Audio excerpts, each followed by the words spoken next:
नमस्कार दोस्तों, आज हम गरुड़ पुराण के उस रहस्य के बारे में जानेंगे जिसे सुनकर बड़े बड़े ज्ञानी भी डर जाते हैं।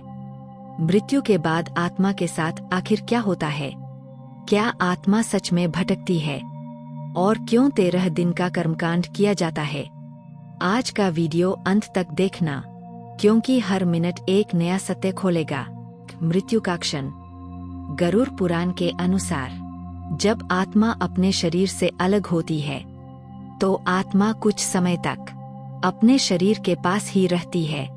वो देखती है उसका परिवार उसकी याद में फुट फुट के रो रहा है, अपनों की बेबसी और खुद का निर्जीव शरीर। यह सब देख उसे सबसे बड़ा दुख होता है।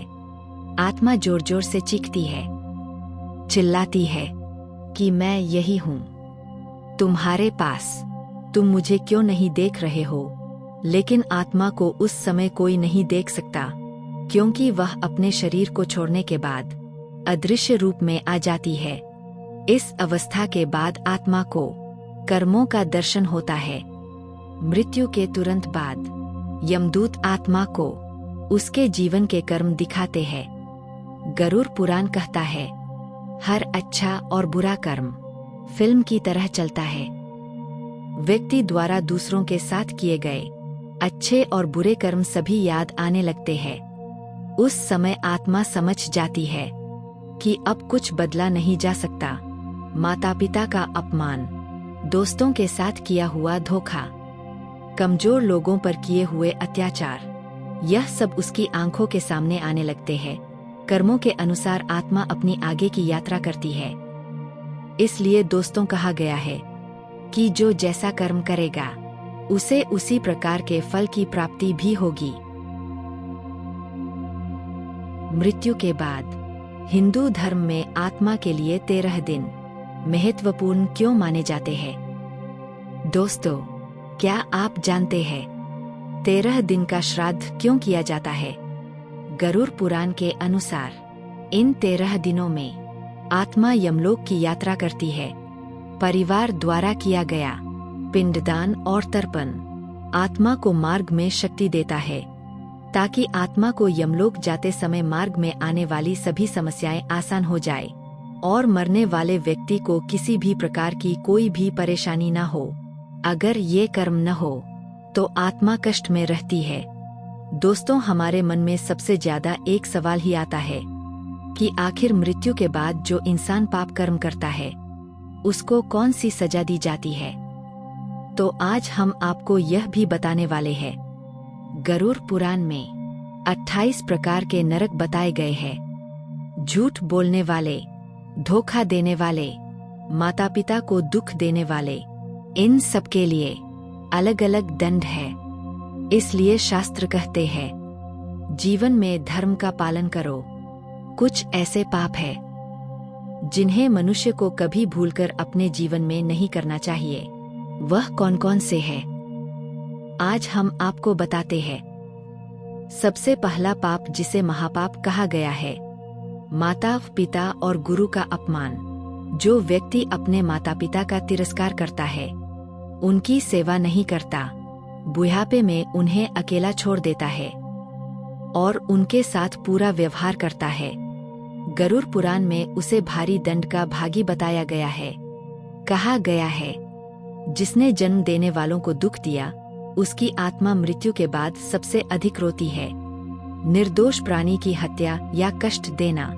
भगवान की रचाई इस दुनिया में सभी जीव जंतुओं को जीने का पूरा अधिकार है, चाहे वह पशु हो, कीड़े मकोड़े हो, मनुष्य हो या अन्य कोई प्राणी।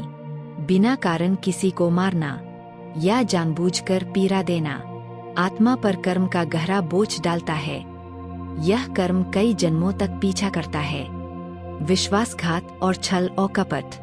गरुड़ पुराण के अनुसार जो व्यक्ति किसी का भरोसा तोड़ता है, किसी के साथ विश्वासघात करता है, उसकी आत्मा मृत्यु के बाद अत्यंत भय में रहती है। विशेषकर पति पत्नी का धोखा, मित्रों से विश्वासघात, स्त्री का अपमान या शोषण। सनातन धर्म में स्त्री को एक देवी का दर्जा दिया गया है। स्त्री का अपमान करने से स्वयं ईश्वर भी डरते हैं, क्योंकि स्त्री करुणा व प्रेम रूप में जानते हैं, लेकिन कोई नीच व्यक्ति किसी स्त्री का अपमान, उसका शोषण या उसका अपमानजनक व्यवहार शास्त्रों में घोर पाप कहा गया है। ऐसा कर्म करने वाला जीवन में भी सुख नहीं पाता और मृत्यु के बाद भी कष्ट भोगता है। क्या आपने कभी सोचा है कि मृत्यु के बाद आत्मा तुरंत कहीं चली जाती है या फिर वो अपने घर में ही कुछ समय रुकती है? गरुड़ पुराण में एक बहुत ही भावनात्मक और रहस्यमय बात कही गई है कि मृत्यु के बाद आत्मा लगभग 1 दिन तक अपने ही घर में रहती है। लेकिन सवाल ये है, आत्मा क्यों रुकती है? उस समय वो क्या देखती है और हमें क्या करना चाहिए, क्या नहीं? क्योंकि ये बात आपके सोचने का नजरिया बदल देगी। मृत्यु के बाद आत्मा की स्थिति कैसी होती है? दोस्तों, गरुड़ पुराण के अनुसार जब प्राण शरीर को छोड़ते हैं तो आत्मा तुरंत उस शरीर से जुड़ाव नहीं छोड़ पाती। वो आत्मा जो वर्षों तक उसी शरीर में रही, उसी घर में रही, उन्हीं लोगों से जुड़ी रही, अचानक सब कुछ छोड़ देना आत्मा के लिए भी आसान नहीं होता। इसी कारण मृत्यु के बाद आत्मा कुछ समय तक अपने घर के आसपास ही रहती है। उसके परिवार वाले किस तरह रोते हैं और उन पर क्या बीतती है, यह सब आत्मा खरी खरी देखती रहती है। आत्मा देखी है कि किस प्रकार उसका सारा परिवार उसके लिए दुख प्रकट कर रहा है। आत्मा एक दिन घर में क्यों रहती है? क्या है प्रकृति का कोई नियम है? गरुड़ पुराण बताता है कि आत्मा को अपने सांसारिक संबंधों से गहरा मोह होता है। उस एक दिन में आत्मा देखती है उसका शरीर अब निर्जीव है, परिवार रो रहा है, घर का वातावरण बदल गया है। आत्मा यह समझने की कोशिश करती है कि क्या सच में मेरा जीवन अब समाप्त हो गया है। यह समय आत्मा के लिए सबसे अधिक दुखद और भ्रमित करने वाला होता है। आखिर आत्मा क्या महसूस करती है? गरुड़ पुराण कहता है, उस समय आत्मा सब कुछ देख सकती है लेकिन कुछ भी कर नहीं सकती। वो चाहती है, काश मैं बोल पाऊं, काश मैं अपने अपनों को छू पाऊं। लेकिन आत्मा असहाय होती है। परिवार का अत्यधिक रोना, चिल्लाना, शोक और अशांति आत्मा को और अधिक कष्ट देती है। इसीलिए शास्त्रों में कहा गया है कि मृत्यु के बाद घर में शांति और संयम रखना चाहिए। ऐसे समय पर हमें क्या करना चाहिए और क्या नहीं? गरुड़ पुराण हमें स्पष्ट संदेश देता है, अत्यधिक विलाप न करें। जोर जोर से रोना आत्मा को रोकता है। नकारात्मक बातें न करें, शांत रहें, भगवान का नाम ले, क्योंकि ईश्वर का नाम ही एक ऐसा मार्ग है जो हमें समस्त बंधनों से मुक्ति दिला सकता है। आत्मा की शांति के लिए प्रार्थना करें। कहा गया है, परिवार की शांति और प्रार्थना आत्मा को आगे की यात्रा के लिए मानसिक शक्ति देती है, क्योंकि ऐसा करने से यमलोक तक की यात्रा में आत्मा को यात्रा तय करने में आसानी होती है। आत्मा आगे कब जाती है?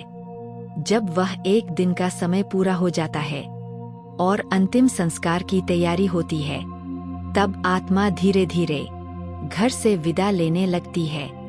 इसके बाद यमदूत आत्मा को आगे की यात्रा के लिए मार्ग दिखाते हैं। यही से आत्मा का अगला अध्याय शुरू होता है, यमलोक की यात्रा और कर्मों का लेखा जोखा।